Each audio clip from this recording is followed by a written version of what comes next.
All right, so today we're going to do a deep dive in something really important. It's the Palestinian perspective on the Israel-Palestine conflict. We've got a ton of articles here, reports, firsthand accounts, and just looking through them briefly, it's a lot more than just the headlines. So we're really trying to understand what life is like for Palestinians, Yeah. especially those dealing with the occupation and the blockade in Gaza. Yeah, and it's crucial to remember that for a lot of Palestinians, this isn't about land or politics. It's really about fighting for basic human rights and dignity.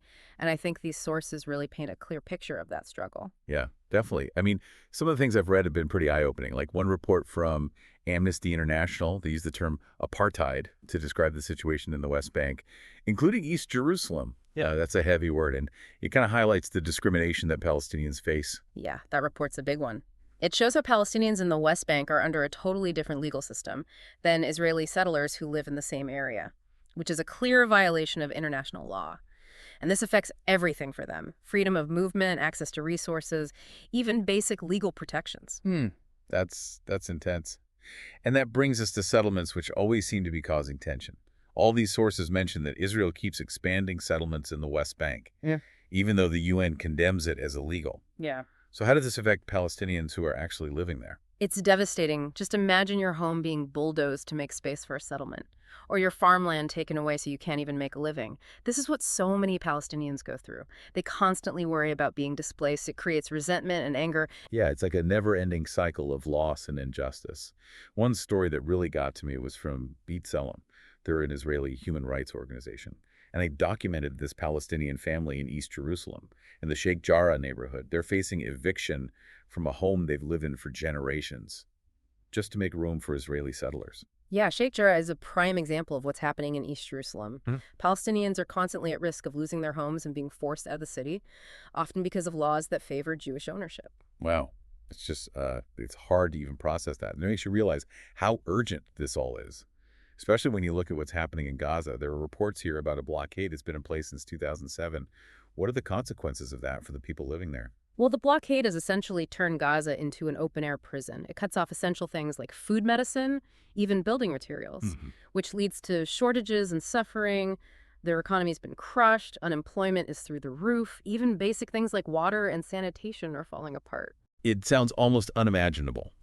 And it's hard to believe that this can go on for so long with so little help from the outside world. It really is a humanitarian crisis. Mhm. And the fact that the international community hasn't done more is heartbreaking. Some of these sources highlight the role of the United States.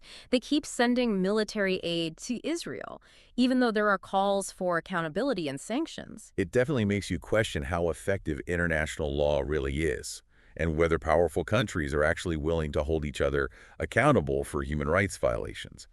But before we get too deep in that, I want to go back to the human impact of all this. It's not just the physical hardship. What are the psychological and emotional effects of living under these conditions? We'll try to imagine living with the constant threat of violence, displacement, and just not having your basic needs met.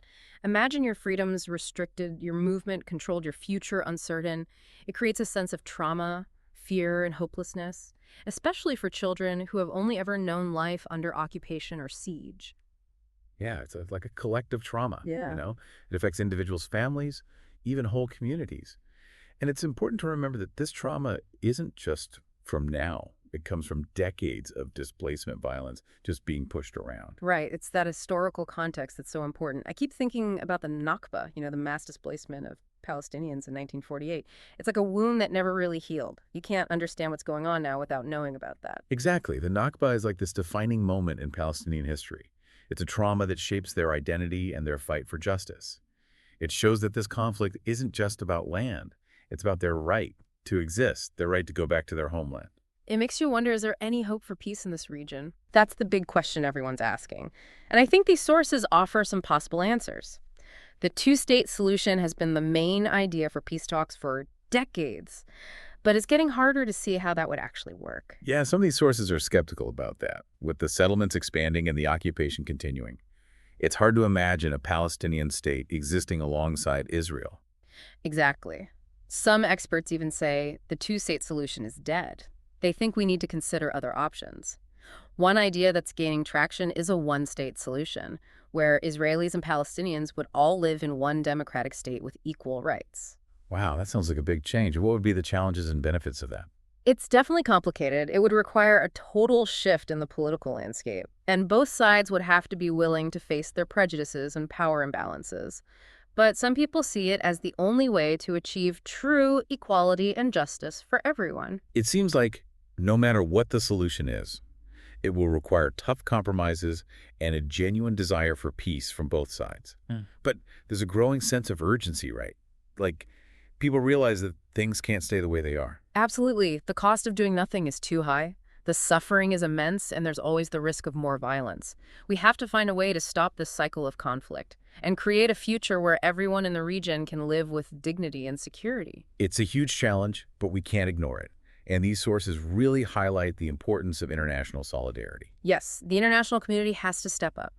Governments, organizations, individuals, everyone has a role to play. We need to push for a just and peaceful resolution to this conflict. And that means doing a lot of things.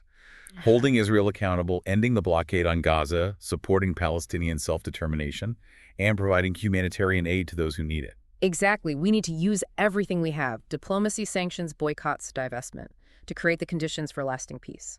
We need to amplify Palestinian voices and demand that their rights be respected. And it's about remembering that this isn't just some faraway conflict. It's a human tragedy that demands our attention and action. You know, one thing that really stood out to me in these sources was a quote from a young Palestinian activist. She said, "We are not asking for sympathy. We are demanding justice." That's powerful, and it shows how resilient and determined the Palestinian people are. They haven't given up hope on their right to freedom and self-determination, and either should we. Their fight is our fight. It's a fight for justice, for equality, for recognizing our shared humanity. And that message needs to be heard everywhere. So we've covered a lot of heavy stuff today. But it feels like a conversation we needed to have. As we wrap up this deep dive into the Palestinian perspective, Yeah.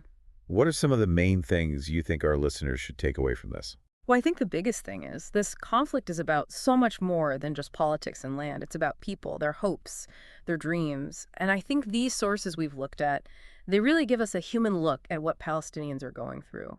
You see their resilience in tough times, their constant fight for justice, and their deep desire for a future without oppression.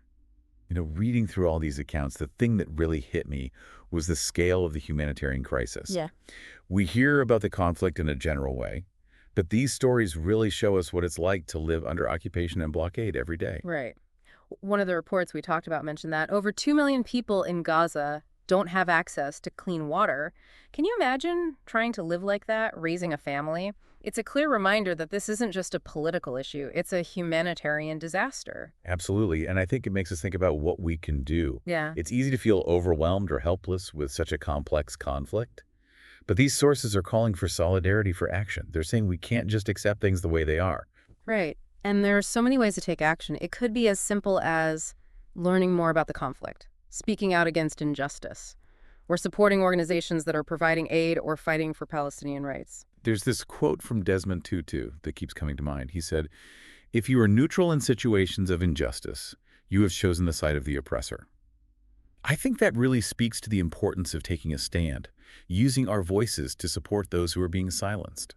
Silence is complicity, and these sources show us that the world has been silent for too long. The Palestinian people deserve our support, our solidarity, and our unwavering commitment to their right to justice and self-determination. So what now? Where do we go from here? What can our listeners do to make a difference, to help create a more just and peaceful future for both Palestinians and Israelis? Well, I think the first step is to keep learning. Dig deeper into the history, the complexities, the different perspectives.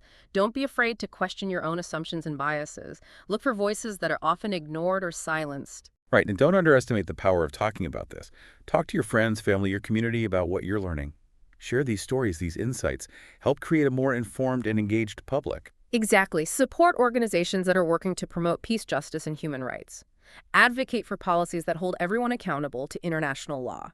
And most importantly, never forget the human cost of this conflict. The stories we heard today are just a small glimpse into the lives of millions of Palestinians fighting for dignity, freedom, and a future where their basic rights are respected. Their struggle is our struggle, and their hope for a better tomorrow should be our hope too. Let the resilience inspire us to act, to speak up, and to never give up on the pursuit of justice and peace. Thanks for joining us on this deep dive. We hope it's sparked your curiosity and made you want to learn more and get involved. Remember, every voice matters, and together we can make a difference.